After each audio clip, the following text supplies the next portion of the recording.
Frank and Yeti Show. And we ready, like, offense, like. Of course, I get that all the time. I've been asked many times if I'm mixed. Stop, I'm not ready. Welcome to the Frank and Yeti melting pot. We don't discriminate. We film late. Week 10 of the Frank and Yeti Show. I got my man here, Yeti.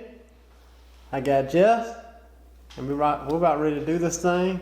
Today we're going to feature, of course, the same 5 games, 10 teams, one of which is undefeated. And we have one really special top 10 matchup at the end for our game of the week. This is the Frank and Yeti Show where me and Yeti got defeated by Ree. Yeti, come on, man. Really? I had it and I gave it, and Look at this. I regret it now. This is Ree's shirt right here. The Frank and Yeti shirt. I still had a winning week, but I could have gone 5-0. I'm just in love with the fact that it was a girl. That it was a girl that beat y'all. That's right. I went 3-2. Yeti 3-2. Ree went 4-1. We're some amateurs. We're gonna bounce back. What do we even mean in this world? I don't know, man. I mean, we're old school, pencil, pad, paper. She's got her iPad poking buttons, and she beats us. A lot more ingenuity. Exactly. I guess she went. I'm 26-40 on the year. Yeti is 24 out of 40 on the year.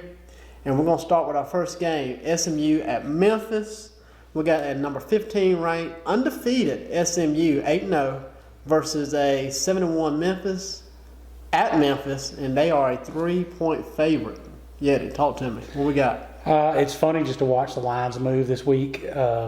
SMU coming in undefeated. Memphis just a couple of points away from being undefeated. 7-1 versus an 8-0 SMU. The line's close on this one. I think it'll be a great game. I mean, we're going to look, and it's going to be a defensive game. Memphis has put up a lot of points this year. The only game they didn't have just big numbers was against Ole Miss. First game of the season when that was a 10-15 game. SMU getting it done, putting up points every game. So I'm going to go with SMU on this one. I just feel like they're going to keep their streak alive. You've just not heard anything from them, but they got something to prove. They do. SMU is number 16 in scoring offense, averaging 43 points per game. Memphis, number 14 in scoring offense, averaging 39 points per game. So you can see there, that's just a 4-point difference in offenses. So very, very comparable there. Defensively, however, Memphis is a top 30 ranked defense. The last time I checked, they were right at number 27 in total defense. That, I think, is the selling point for me. Memphis is also at home in this game. Look for Memphis defense to make some big plays down the stretch, maybe a fumble, maybe an interception off of Shane Buechele from SMU.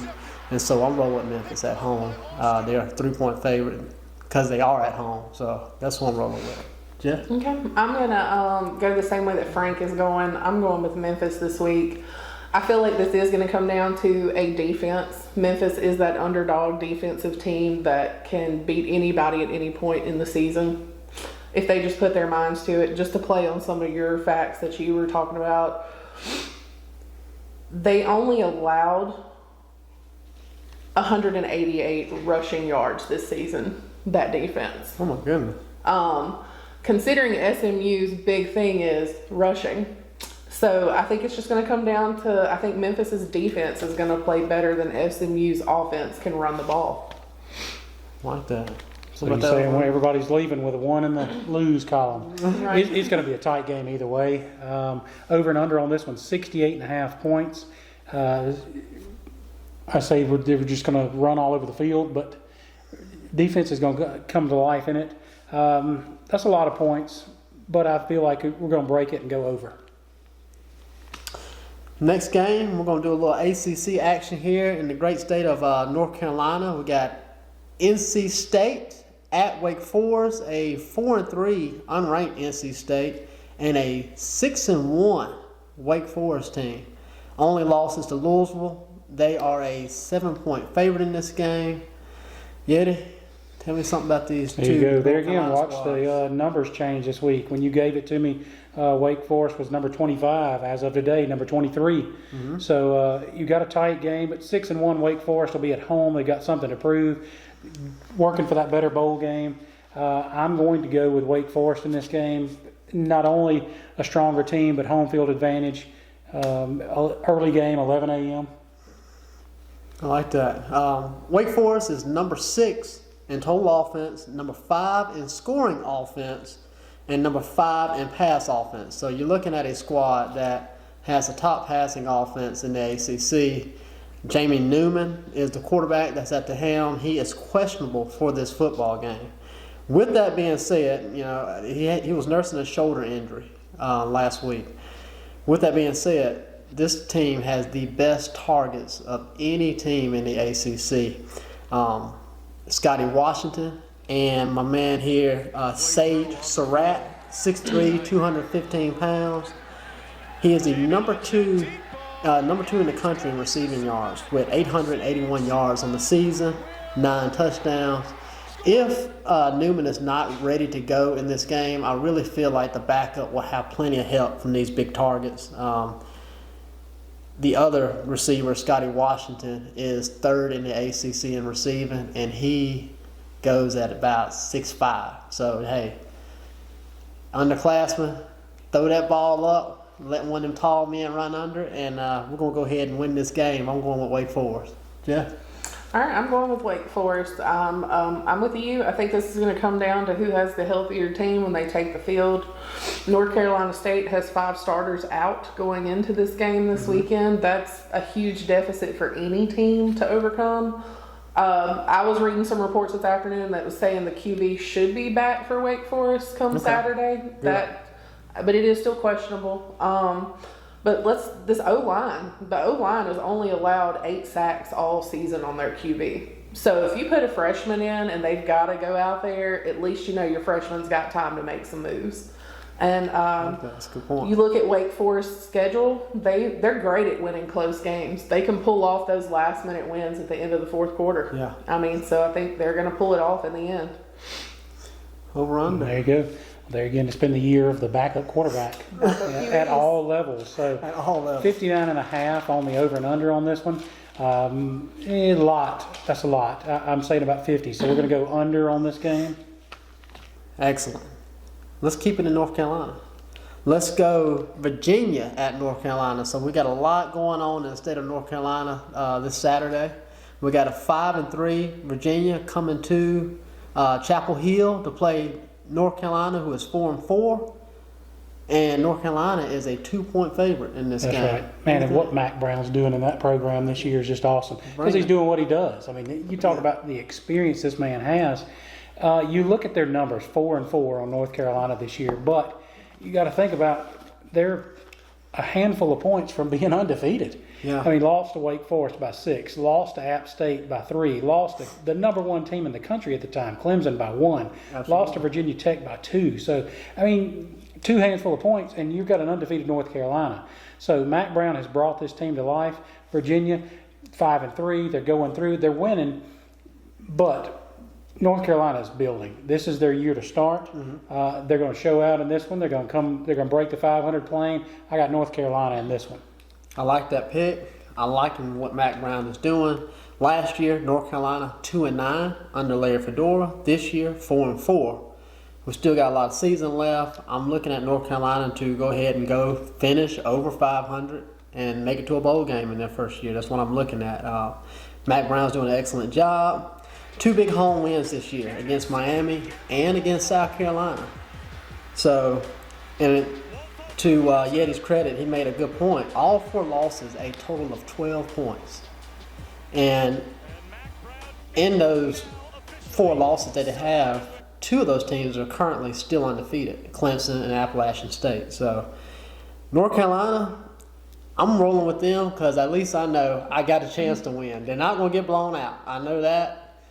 Nobody's beat them by more than 6 points. Wake Forest beat them by the most, 6 points. So, I'm in the hunt. I can go with North Carolina and rest assured that, hey, I'm in the game regardless. So I'm rolling with North Carolina.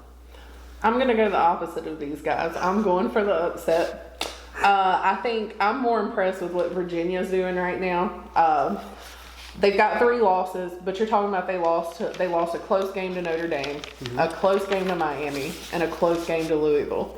Their biggest win this season was they beat Pittsburgh, who finally defeated UCF. Finally. So, I mean, for me, North Carolina beating South Carolina and Miami is kind of like, South Carolina, come on. Like, no one really takes them seriously, right? But they did beat Georgia. What? Well, I don't think much of Georgia either, so let's see where we're going to go with this one. I think this is just going to come down to, I think Virginia's defense is just going to hold their, about a little bit of offensive game that North Carolina has going on right now down better. I think their defense is better than North Carolina's offense, so we'll see. Yeah, just got that petty stick on full display. I got the petty stick on full, All right, my man. There we go. Well, we finally broke the chain there. Over and under in this game, 46.5. That's to look at it compared to some of these other games, that's a low number. But for this game, I think that's kind of high. So probably see a 15 to 20, 15 to 24 game. So we'll go under on that one. Okay. And we'll keep on rolling. What do you think we're going to do next? You think we're going to go West I Coast? bet we're going West Coast. Just because we haven't heard of a team that is not familiar to anybody. Right, let's go West Coast. And we all know these teams. Let's Utah go as west as we can. Yeah, Utah at Washington. We got a number 9 ranked. Look, we done broke the top 10 here. Number 9 ranked Utah, 7-1. They're a 2-point favorite at Seattle, playing Washington with a 5-3 record.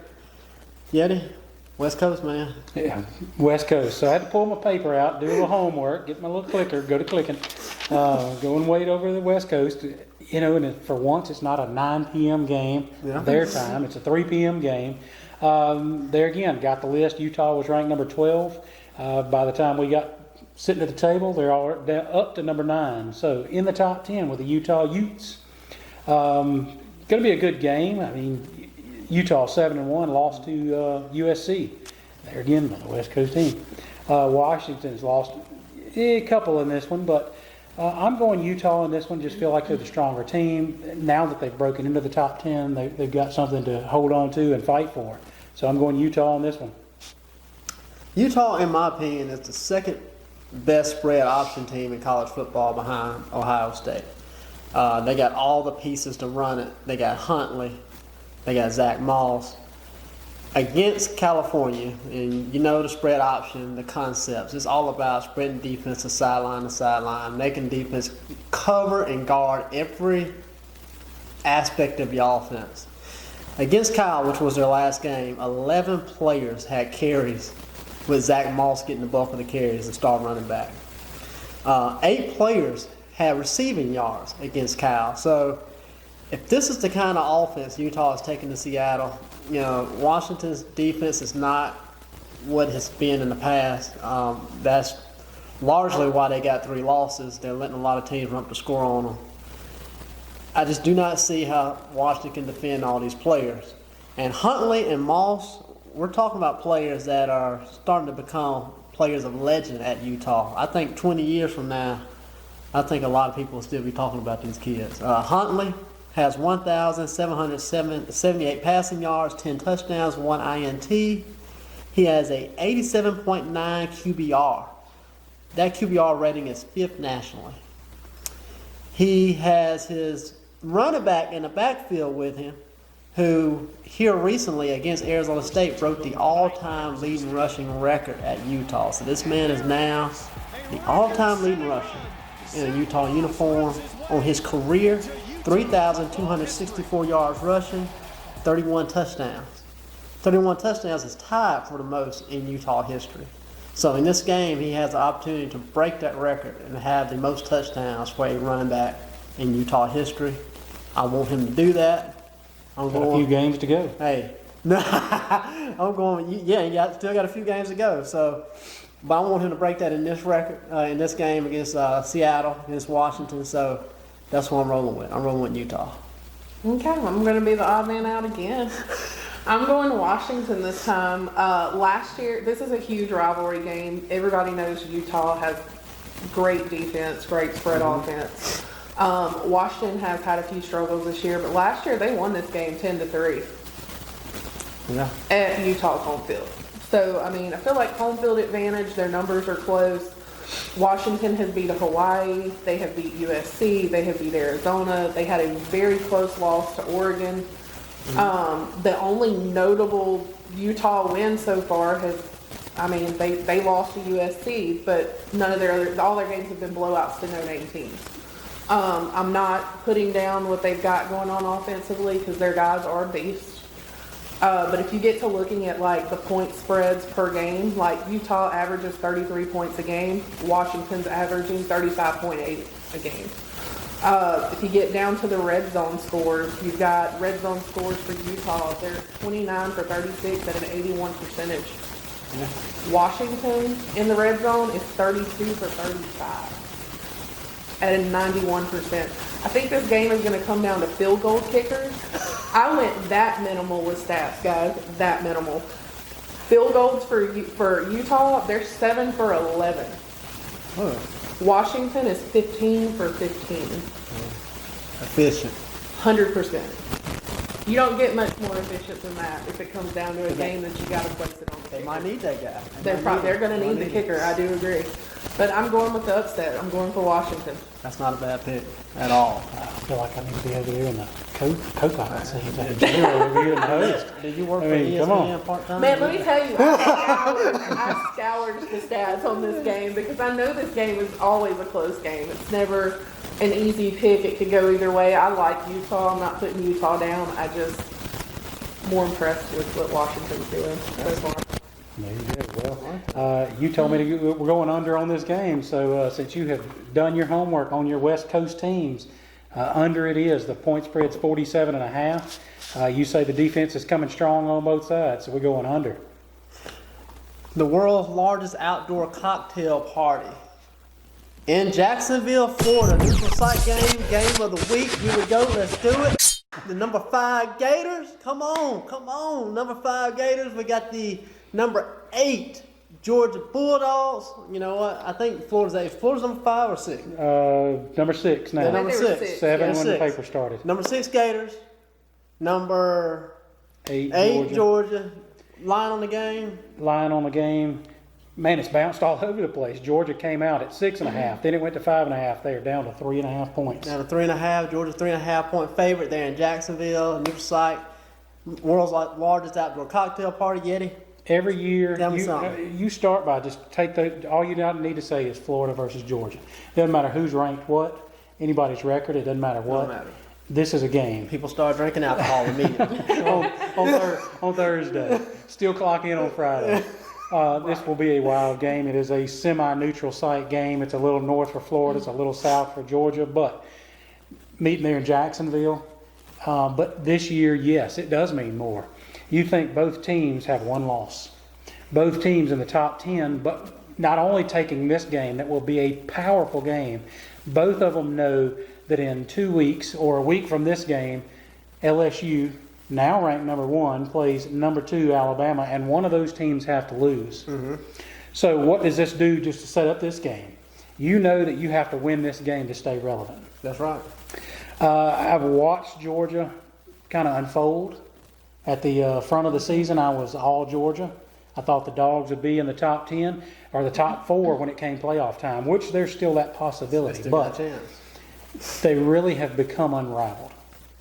I still feel like they have a strong team, but are they what Florida's going to bring to the table? I tried not to give Florida any credit at the beginning of the season, just to not be a mullet fan, to try not be a Florida fan. You've brought in your Florida picks and your brother's Florida picks. You bring your daddy in here with his Florida picks. You bring J-Ro over to taunt me as I sit in Baton Rouge at Tiger Stadium with her Georgia, with her hardcore, guys. with hardcore. her Florida picks. And you have tried to sway me. Even my own son told me I was an idiot for taking Georgia in this game. But because I know that both of you will take Florida no matter what. If Georgia was favored, by 100 points, you would still say Florida has a chance. Yes. So for that reason, I'm going to put my eggs in the Georgia basket because I think that they've got it, but I know that they can pull it together in this one game to push through.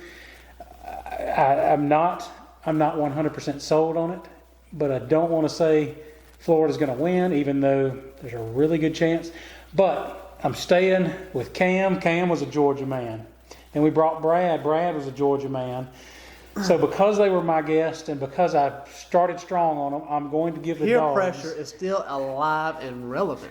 Right. I In am today's going time, to stick okay? with the dogs. It's I am going to say dogs by 5. Peer pressure is very unhealthy. Anyway, Dogs. I would not pick Florida if I didn't think they could win.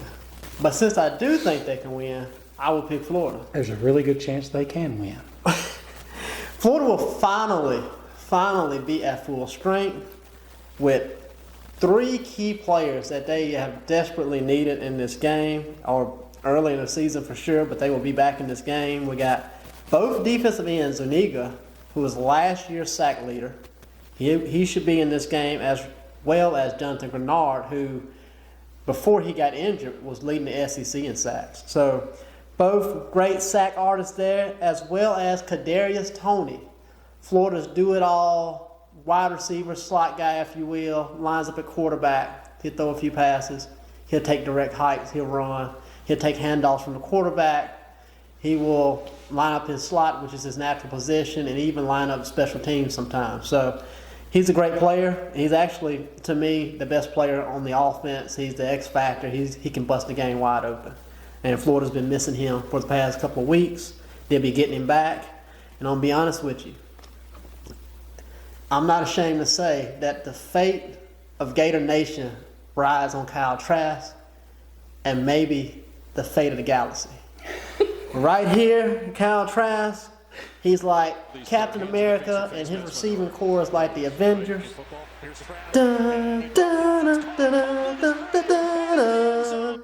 He has 1,391 yards of passing offense, 14 touchdowns, 4 interceptions with a QBR rating of 80.3. That is 9th nationally. So he's done everything that Dan Mullins has wanted him to do. Under his leadership, the offense has flourished. He has arguably the most dynamic receiving corps in the SEC and maybe even in college football. He has 3 targets that are 6'5 plus, 2 receivers, Grimes, and what's my other man's name? The other guy. Grimes. I got Pitts. Yep. And I got Kadarius Toney is a good versatile receiver. So Tyree Cleveland is the other one, 6'5 plus. So we got great targets all over the field. Kyle Trask is going to find them. I'm going Florida all the way. Big in this game. And you're saying Felipe Franks is Georgia, not going to play in this game? Georgia, he's not playing this game. Georgia would be lucky to keep this game close. Against Kentucky, they passed for 35 yards. So here we go. Guess what you think? There's no shot which way I'm going in this game. I'm a Florida girl all day long. Like, we are going with my Gators. I love this game every year. I have tons of Georgia friends that love to taunt me on Facebook the last 2 to 3 years when our team has been garbage, but that's okay. I'm still going to Gator chomp away.